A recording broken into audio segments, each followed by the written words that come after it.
Hello and welcome to a brand new Mind Mastery video. Today I'm gonna talk about the boundaries, setting boundaries, and how we can be authentic at the same time. Because I think there is potential for conflict.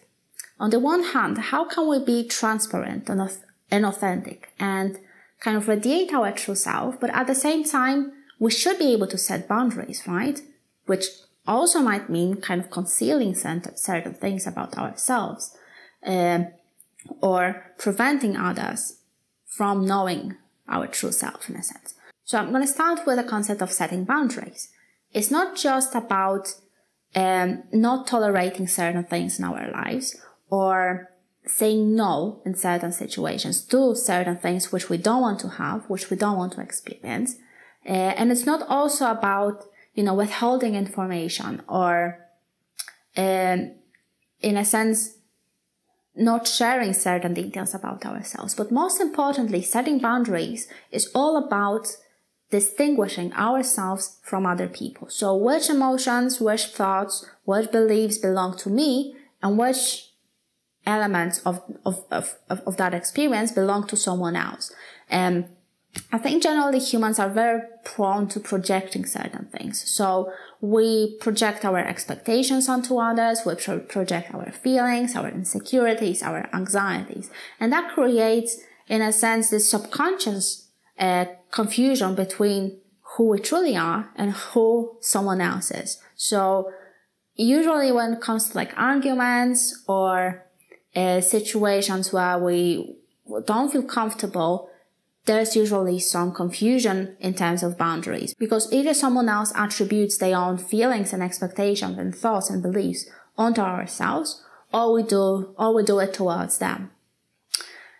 So setting boundaries is essentially taking responsibility for ourselves. So knowing what we can control, which includes our behaviors, our responses, how we relate to other people, how we respond to them, and excludes things like how other people respond to us, how they relate to us, how they talk to us in a sense. Obviously, we have the power to say no in certain situations, to be assertive, to leave situations where it's unhealthy for us or toxic in a way. But it doesn't mean that we can control other people. We can't tell someone, stop doing that, or change your behavior. I mean, we can, right? But it's not up to us whether they're gonna listen to us or not. So the best we can do, again, is to say no, voice our concerns, again, put this boundary in a sense where we say, okay, I'm not gonna deal with that. So we either leave or we give the other person a chance to change. But as I've said before, the most important element of this process of setting boundaries is learning about ourselves. So as much as we can in terms of projection, because projection is generally this mechanism where we confuse details of our past experiences, past trauma, for example, past unpleasant situations, or our personality traits which we don't like, our emotional responses which we struggle to process. We attribute the causes of them in other people. So someone else made us feel in a particular way. Someone else made us feel angry, for example, or anxious. Someone else takes away our control, our power. So any sort of attribution that you're doing onto other person and attribute the causes of their behavior, which, but the experience of that is your internal one, so relates to a feeling or a thought or a belief, chances are that you are projecting in that moment. So it is important to find the origin of every single thought, every single behavior, every single feeling that comes to your mind and kind of is recurring in your life. Find the causes of it in order to distinguish whether you might be projecting or not. And I think this behavior is in essence of setting boundaries, right? Because that will help you to contain yourself, to contain your whole being, your emotions, your thoughts, your experiences within this subjective field, this personal sphere, which you might or might not share with other people. Now, if we go to this concept of authenticity and being transparent and sharing your true self with other people, this, in a sense, might conflict with this idea of setting boundaries, because being authentic means to share your authentic self with other people, to be transparent, right? So how can you set boundaries, but at the same time be transparent and authentic with other people and share your true self? Again, I think it all comes down to ownership. So saying no or leaving uncomfortable situations and being assertive is one thing, but when it comes to being authentic and sharing yourself, it's all about ownership. So when you have strong boundaries, right? When you take responsibility for your behavior, for who you are, for what you are doing, you set these boundaries automatically. And then you might choose to be authentic. You might choose to be transparent. In fact, I encourage it because that is an essence of being a human, being, relating to other people so that other people can know you, right?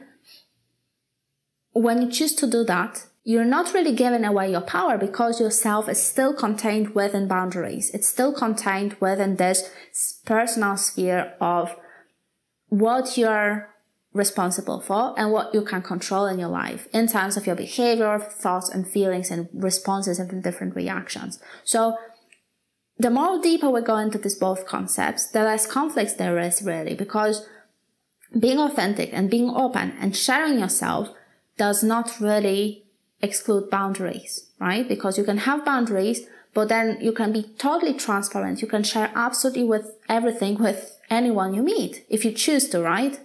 It doesn't mean that you should, because sometimes maybe it's not appropriate to share every single detail with every single person you meet. But one doesn't really exclude the other, because when you share yourself, when you are authentic, when you are expressing your true self, this is all contained within boundaries. So you take responsibility fully for your behavior.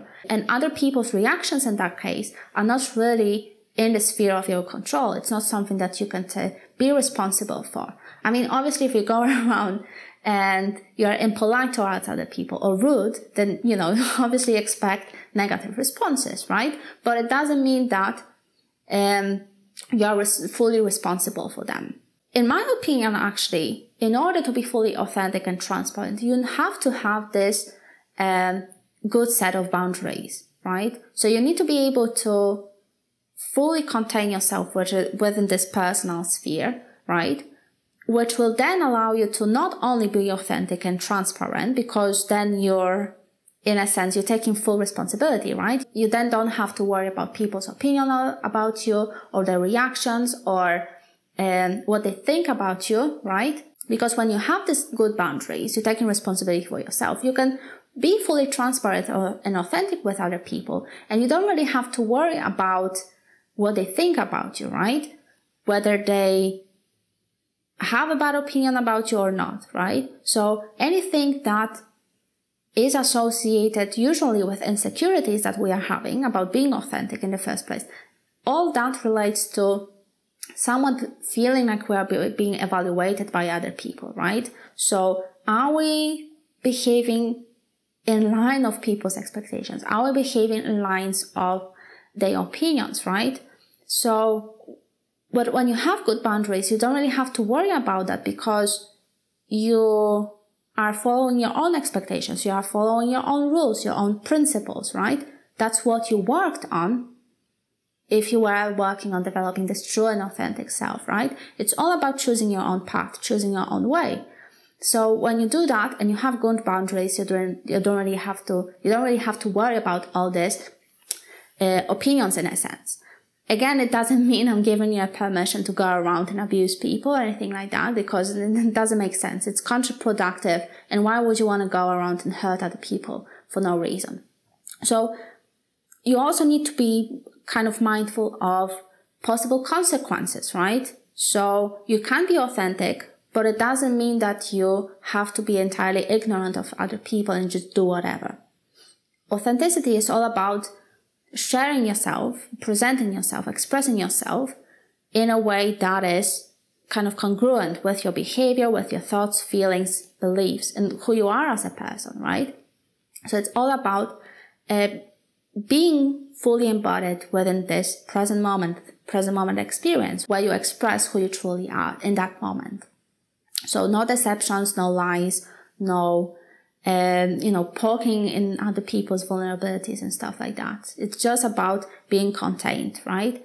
And if there is an invitation to share yourself, to be transparent, to be authentic with someone, yeah, go and do it, right?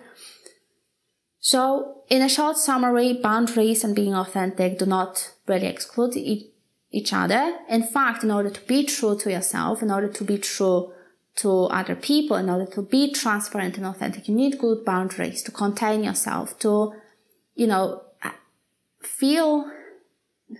to have, in a sense, this harmony between different elements of your being. But you can't have this harmony without boundaries, right? You need something to contain yourself, in a sense. And being boundaries will not only allow you to be, transparent and authentic, but also will allow you to distinguish yourself from other people. So you will be able to see other people more clearly, right? You will see where is your being ending and where the other person starts, in a sense. So this is something to ponder about, and I'm really curious about your thoughts on this subject. My name is Joanna, and I'm a coaching psychologist. If you'd like to work with me, don't hesitate to send me a message. Thank you very much for watching. See you next time.